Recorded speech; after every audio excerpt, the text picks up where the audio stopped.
इसको मतलब बोल दो अनवेटेड इंडेक्स नंबर। पहले हम बात करते हैं अनवेटेड इंडेक्स नंबर की।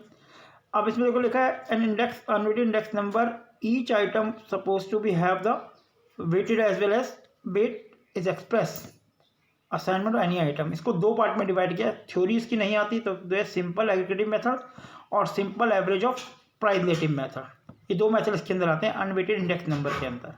अब इसके बेस में क्वेश्चन है, हम क्वेश्चन को और फॉर्मूले को देखते हैं। तो अगर हम सिंपल एग्रीगेटिव मेथड की बात करें तो इसके अंदर क्या होगा, इसके अंदर जो हमारा फॉर्मूला बनता है वो ये होता है P01 summation of P1 upon में समेशन ऑफ P0 मल्टीप्लाई 100। अब P01 क्या इंडेक्स करता है, देखो P01 का मतलब होता है index number of current year. P1 का मतलब होता है total of the current year price of all commodity और P0 total of the base year price. तो बेटी जब भी हम P की बात करेंगे तो P इंडिकेट क्या करेगा, P इंडिकेट करेगा प्राइस को, ठीक है। 1 अगर जुड़ जाता है तो 1 इंडिकेट करता है करंट ईयर को और 0 इंडिकेट करता है बेस ईयर को। तो ये कुछ टर्म्स बेटा याद रखना कि क्या क्या होते हैं। P प्राइस, 1 करंट ईयर और 0 बेस ईयर। तो अगर मैं P1 लिखता हूँ इट इज मतलब प्राइस ऑफ करंट ईयर और P0 लिखता हूँ तो इसका मतलब प्राइस ऑफ बेस ईयर। तो सिंपल एग्रीगेट में हमारा फॉर्मूला क्या निकल के आया, summation of P1 upon P0 multiply by 100।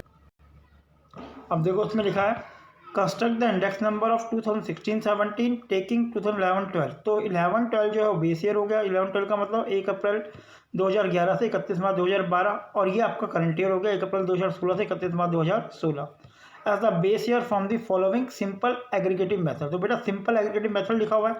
यहाँ पे हमें क्वांटिटी देखिए वीट, राइस, पल्सेस, शुगर। यहाँ प्राइस दे रखे हैं 2011-12 के 20 रुपये, 30, 60 और 30। और यहाँ दे रखे हैं 16-17 के 25 हो गया, 30 से 40 हो गया, 60 से 80 हो गया, 30 से 40 हो गया। अब हम इसका सिंपल एग्रीगेटिव मेथड के थ्रू कैलकुलेट करते हैं। तो पहले हमने क्वांटिटी लिखी जो भी थी वीट, राइस वगैरह। फिर हमें पता है जो बेस ईयर है वो P0 होता है तो P0 मान लिया और जो करंट ईयर है वो P1 होता है तो P1 मान लिया।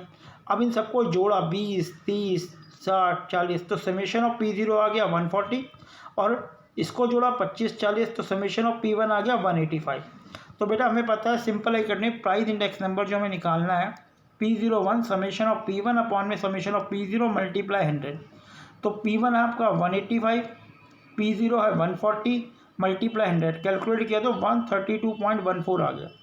अब बेटा 132.14 का मतलब ये है कि जो ओवरऑल चीज़ 2011-12 में 100 रुपये की थी अब ओवरऑल वो 132 रुपये की हो गई। मतलब महंगाई जो है वो 100 से 132 होगी ना, तो इन्फ्लेशन जो है वो 32.14 है। मतलब जितनी चीज़ें, अगर मैं 2011-12 की बात करूं, अगर मैं 10,000 रुपये खर्च करता था, आज उन्हीं चीज़ों के लिए मुझे 13,220 रुपये खर्च करने पड़ेंगे। मतलब 32% महंगाई बढ़ गई है और इस महंगाई को देखते ही लोगों की सैलरी को भी बढ़ाना पड़ता है ताकि उनका लिविंग स्टैंडर्ड वही बना रहे। क्योंकि 10,000 में जो कल परचेज़ करता था अब उसके लिए उसे 13,200 रुपये चाहिए। अगर वो इतने पैसे नहीं होंगे उसके पास तो वो उतनी कॉमोडिटी परचेज़ नहीं कर पाएगा जो उसकी बेसिक नीड है। तो इससे मैं ये स्टडी करता है कि भाई महंगाई कितनी बढ़ी है, उस हिसाब से लोगों की सैलरी को बढ़ाने की ज़रूरत होती है और गवर्नमेंट इसी के बेस पर अपनी पॉलिसीज़ वगैरह बनाती है। तो यहाँ हमने पढ़ा सिंपल एग्रीगेटिव मेथड। ये लिखा भी हुआ है देखो, price index number 132 for reveals that there is a net income net increase in 32.14 in price in the year of 16-17 as compare to year 11-12। तो 132.14 इसका आंसर आ गया।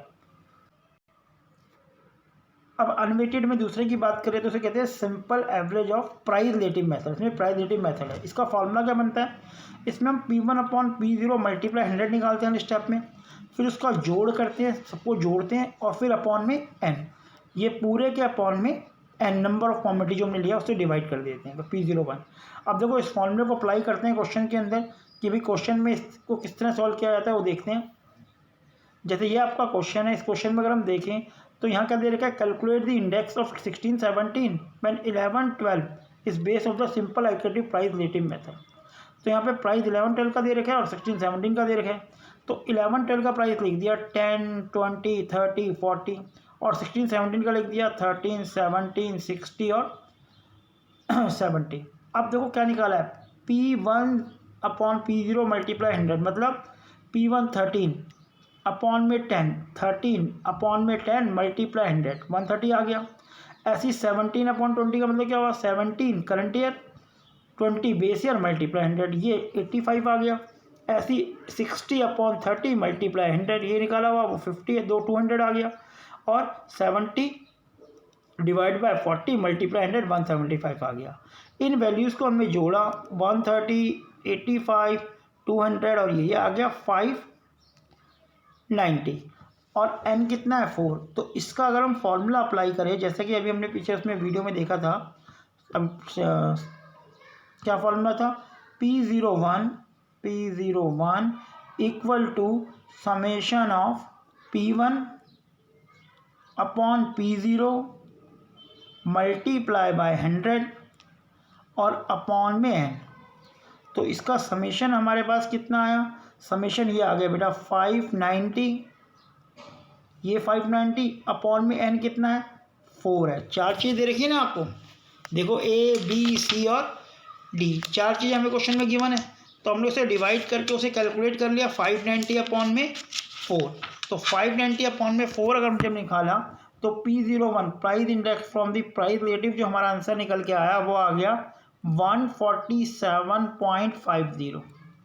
अब इसका मतलब क्या हुआ, इसका मतलब ये हुआ कि इन्फ्लेशन, महंगाई का जो रेट है वो 47.50 है। जो चीज़ 11-12 में 100 की थी वो 16-17 में 147.50 की हो गई। तो मतलब इंक्रीज जो इन्फ्लेशन जो हुआ है प्राइस गुड्स में वो 47.50% हुआ है। ठीक है, तो 100 से जितना ऊपर आता है वो इन्फ्लेशन रेट कहलाता है, अगर ये कम हो गया तो डिफ्लेशन हो गया।